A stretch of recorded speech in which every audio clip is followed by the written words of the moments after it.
Hola amigos, ¿cómo están? Muchas gracias a las personas que se suscribieron al canal. En esta ocasión vamos a hablar de los aspectos técnicos para la realización del ultrasonido FAST, que a mí en lo particular, tal vez lo hablo como residente de medicina interna, me gusta más llamarlo ultrasonido FAF, que es el Focus Assessment Free Fluid, que es la evaluación del líquido libre. Esto es porque antes o inicialmente el ultrasonido FAST se utilizaba en el contexto de pacientes traumatizados. Ahora vemos que las indicaciones son más amplias, diferentes a este contexto. Muchas gracias, suscríbanse al canal y bienvenidos. ¿Qué es lo que vamos a buscar básicamente en el ultrasonido FAF? Es la presencia de líquido libre. Poniendo en contexto, es muy similar como cuando el residente de urgencias de primer año, al cual dedico este video que les debía una clase, después del mipetón andan buscando líquido. Es muy similar el contexto, lo que andamos buscando es líquido. Entonces, las indicaciones es cuando hay preocupación de líquido libre tóraco-abdominal, ya sea en el contexto de paciente traumatizado.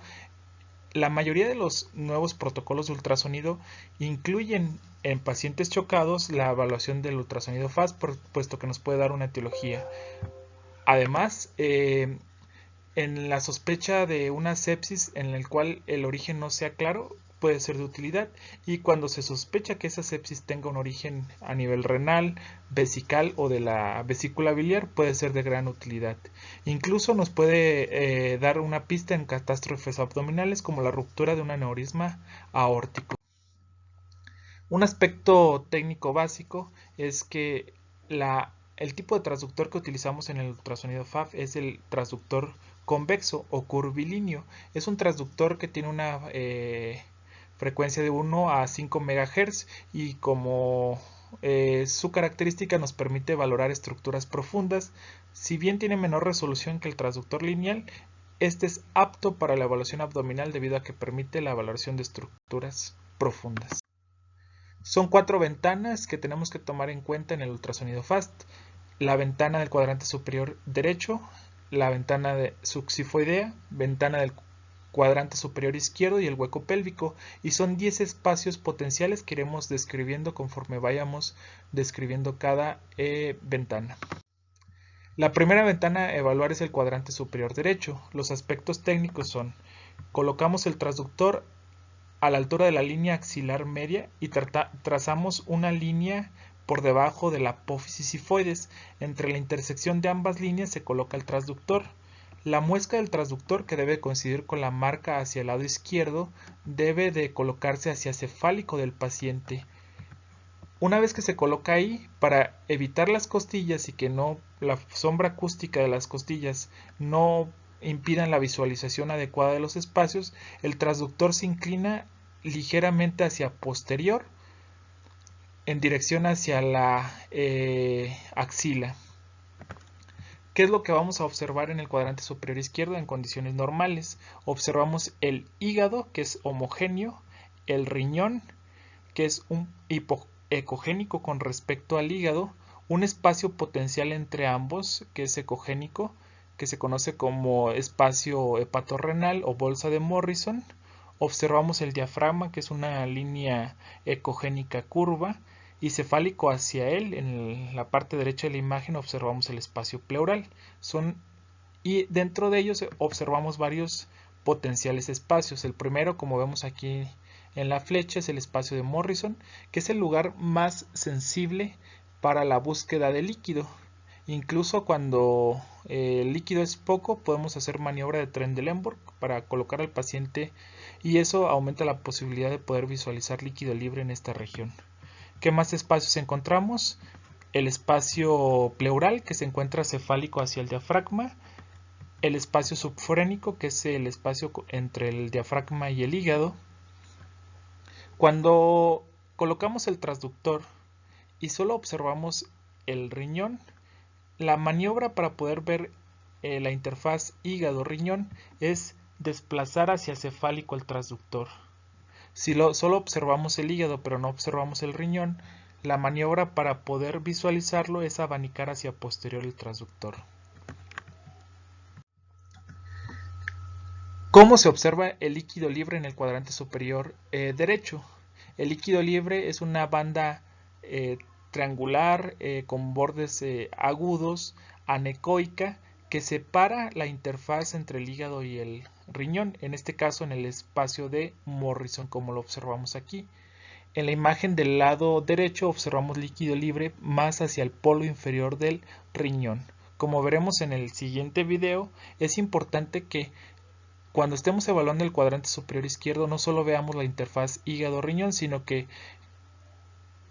bajemos el transductor hacia caudal para poder ver el lóbulo inferior del hígado, porque pequeñas colecciones de líquido pueden estar ausentes en el espacio de Morrison, pero presentes en el lóbulo inferior del riñón. Como habíamos comentado, este es un video donde observamos que en el espacio de Morrison no hay líquido libre, pero cuando se abanica hacia abajo se encuentra líquido libre en la parte inferior del lóbulo inferior del riñón del lado derecho.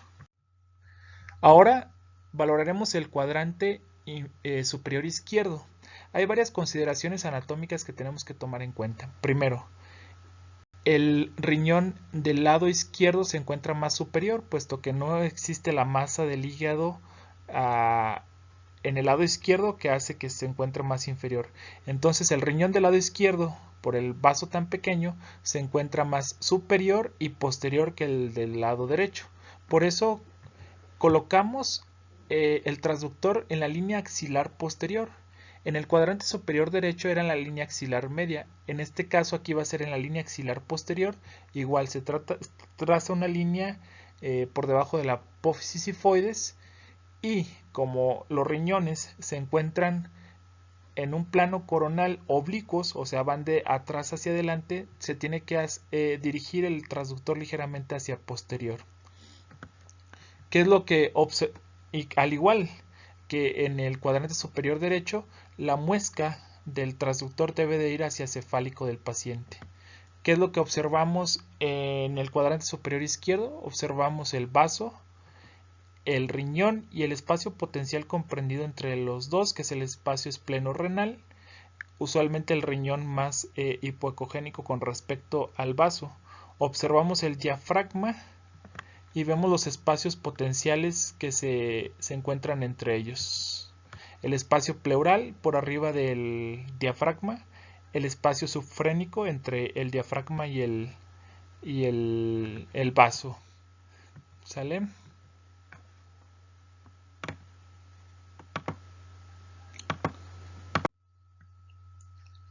Aquí observamos una imagen del cuadrante superior izquierdo. Esto es cefálico, esto es caudal. Vemos el vaso, vemos el riñón y hay una banda anecoica. Recordemos que el líquido en el ultrasonido se ve anecoico. Vemos una banda anecoica entre el vaso y el riñón que se extiende hacia el polo inferior del riñón, lo que sugiere que hay líquido libre intraperitoneal. En este video del cuadrante superior izquierdo podemos observar líquido libre. El líquido libre se extiende entre el espacio espleno-renal, que es entre el vaso y entre el riñón. Incluso se extiende a la parte inferior del polo inferior del riñón del lado izquierdo. El ultrasonido eFAST, que es ultrasonido extendido a tórax, permite la identificación del líquido en el espacio pleural. Para esto nos ayudamos de un artefacto, que es el artefacto en espejo. El artefacto en espejo se produce porque el diafragma, que lo vemos aquí como ecogénico, una línea curva, es hiperrefringente. Con la presencia del pulmón aireado condiciona una imagen característica que es la imagen en espejo. La imagen en espejo es la visualización, como vemos aquí en el video, de el hígado por una parte y se repite la imagen en la parte cefálica hacia el diafragma. En este mismo video observamos cómo existe líquido libre intraperitoneal en el espacio de Morrison. Entonces, vemos en la imagen del lado derecho, la imagen en espejo, que traduce que hay ausencia de líquido a nivel pleural.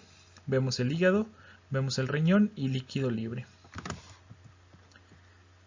En la siguiente imagen vemos cómo está el diafragma ecogénico curvo hacia caudal, se encuentra el hígado y hay ausencia de la imagen en espejo. En su lugar se ve líquido anecoico, una imagen anecoica que sugiere la presencia de líquido pleural.